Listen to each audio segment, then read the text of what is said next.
It's somewhat unavoidable given the world that we live in that our attention spans are both so short and have such little available energy for us to hold on to thoughts, track them out, and see the full through of their completion.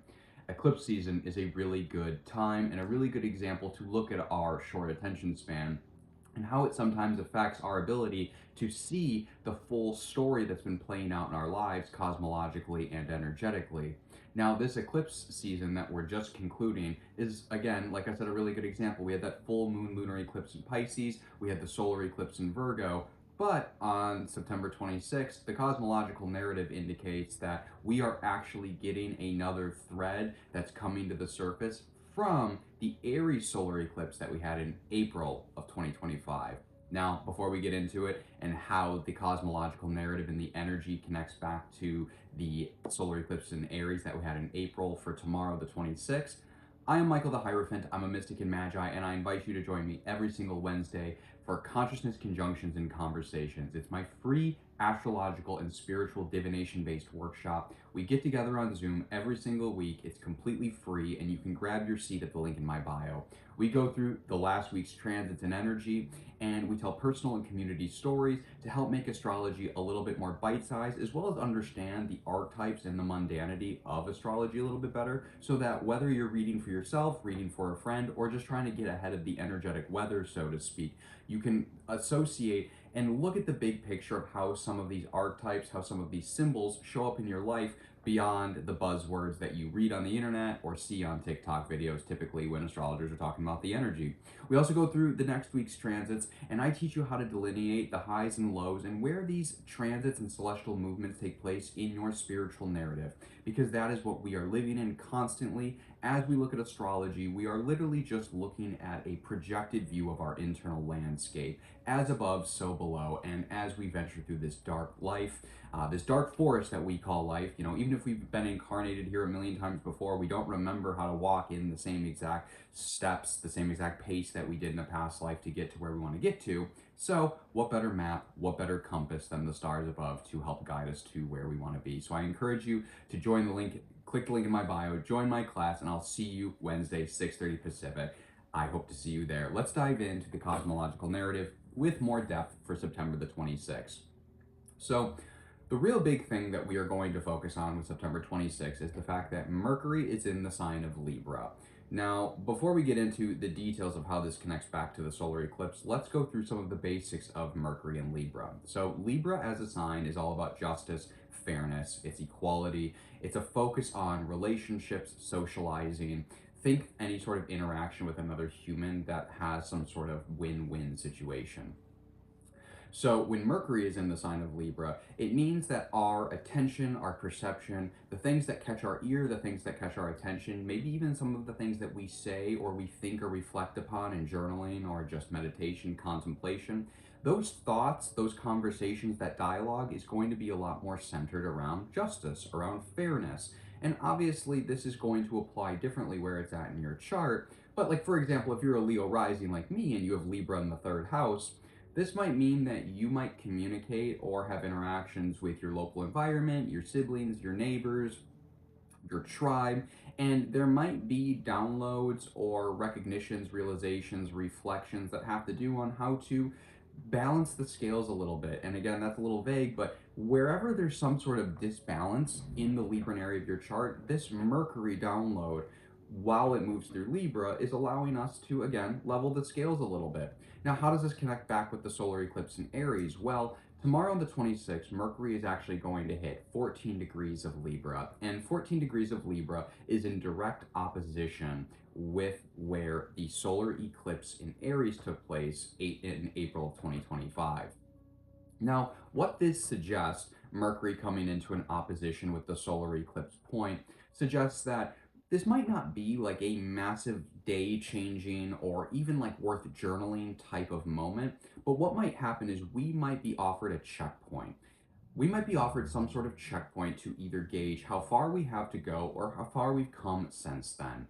Since we're kind of getting this download in the Libran section of our chart, this again might come through and it might show us, or there might be some sort of recognition or realization of, again, who we've become since the solar eclipse, or where we still need to go in order to complete the thorough through the manifestation intention of what we set under that solar eclipse.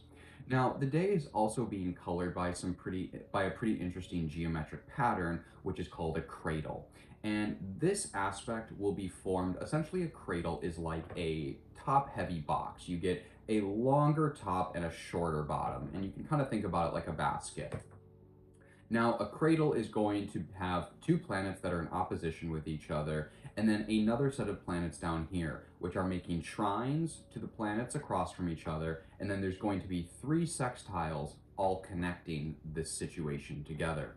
Now, in this cradle that's being colored the same day that Mercury is in the opposition point of the solar eclipse in Aries, so we have the moon up here, which will start in Scorpio and end the cradle in Sagittarius. We have Pluto retrograde in Aquarius down here. We have the Saturn-Neptune conjunction in retrograde, which is split between Pisces and Aries. And we have the Uranus retrograde in Gemini up here. So technically, the opposition is being had between the moon in Scorpio, transiting into Sagittarius, opposing Uranus retrograde in Gemini. So that opposition between the moon and Uranus suggests that whatever Uranus has been shaking up in the Gemini area of our charts, it's being brought back into our consciousness for a conscious review, because that's what happens during retrogradation periods, especially with these outer generational planets. They tend not to bring situational awareness. It tends to be more of an emotional or spiritual awareness towards what that planet has been digging up in that area of our chart. And with it being Gemini, it's already in retrograde. This is likely going to be very intellectual. It's going to come through in a matter in which we're trying to make something practical or logical to us and trying to make sense of it. But that opposition with the moon suggests that our emotional body, and again, since it starts in Scorpio, that opposition is technically going to begin at like the 29th degree of Scorpio, which is a concluding anaretic degree of Scorpio. So we're essentially basically having a completed chapter sensation in our emotional body of the culmination of all of these emotions that we need to transform in the scorpionic area of our chart. And that's coming into direct conflict with whatever Uranus has already instigated in the Gemini section of our chart. And with the moon beginning this aspect in Scorpio and then moving into Sagittarius, it suggests this interest in dealing with and transforming this dark area of our life, specifically this dark emotional area of our life, and kind of moving into a sense of expansion. Because again, remember, Sagittarius is ruled by Jupiter, and so our emotional body is going to take on a very Jupiterian kind of value. We're going to move from desiring to transform or experiencing some sort of volatile emotion. Because again, we're not always aware when the moon is in Scorpio that that's what the moon is dredging up. But whenever the moon is moving through Scorpio, those are emotions that need to be transformed. It's not just that you're experiencing more volatile or intense or depthy emotions. It's because when the moon moves through Scorpio, the moon's able to scrape a little bit deeper into us and allow us to have a connection with what needs to be, again, transformed into something that's more beneficial for us. And that's what's interesting about the cradle, is because the cradle aspect alone already suggests harmonious support from the planets at the bottom of the cradle. So even though the moon, our emotional body, is literally having like this situational opposition, because oppositions tend to manifest in the external world, they're not typically internal. And so this suggests that there's some sort of external situation that's forcing our emotional body to come to terms with what Uranus is reminding us he has been changing in the Gemini section of our chart. But again, that's in contrast to where we see we need to transform some emotions. And then with that impulse to transform emotions, we're suddenly trying to discover maybe something new about ourselves. But again, that's coming into juxtaposition with what Uranus has been changing up in our lives. Now, to complete the analysis of the cradle, we have the Saturn Neptune conjunction retrograde down here, and we have Pluto and Aquarius retrograde down here. So remember, Pluto retrograde in Aquarius is mentally reviewing all of the areas in which we are not providing service to the other, because Aquarius is the other, where we are not providing service to the collective, and the karmic imprints that are preventing us from providing service to the collective. Saturn and Neptune are both giving us reality checks. Saturn is giving us a reality check in the Piscean section of our chart where we are not letting go enough, and Neptune is asking us in Aries still, the spiritual reality check of where we have let our spiritual fantasy and delusion get in the way of showing up as pioneers and leaders, as spiritual leaders in the Aryan section of our chart. So those recognitions, those reflections are supporting this opposition between the moon and Uranus. And again, some of these more complex astrological aspects can be a little bit difficult to wrap your head around. So this would be a very important, if not downright interesting or insightful day to do some journaling, to do some really deep digging and scraping at the insides of yourself to try and figure out, why is my emotional body feeling like there's some sort of tension between what the Promethean flame of Uranus, what Uranus has been shaking up in the Gemini section of my chart. So again, I would actually think that whatever this information that Mercury is delivering to us, which is again connected to the solar eclipse in Aries, and again, maybe this is just a moment of, again, it could be as simple as recognizing how far we've come or how far we still have to go. And that then triggers the moon to realize, oh, I still have to change these parts of myself. Let me see what's still out there.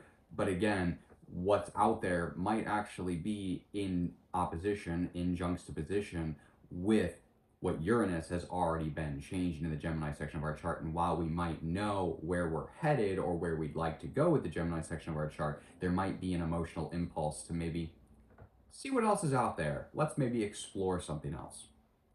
If you like these astrological narratives, please leave a comment below. Please continue to follow, like my page, please comment. And if you are interested in trying to apply some of this into your own life or your own chart or learning more about it, I encourage you to check out the link in my bio where you can join my class. If I do not see you in class, I will see you in the next video tomorrow where we're going to go over the astrological and cosmological narrative for this weekend. Y'all have a great rest of your Thursday.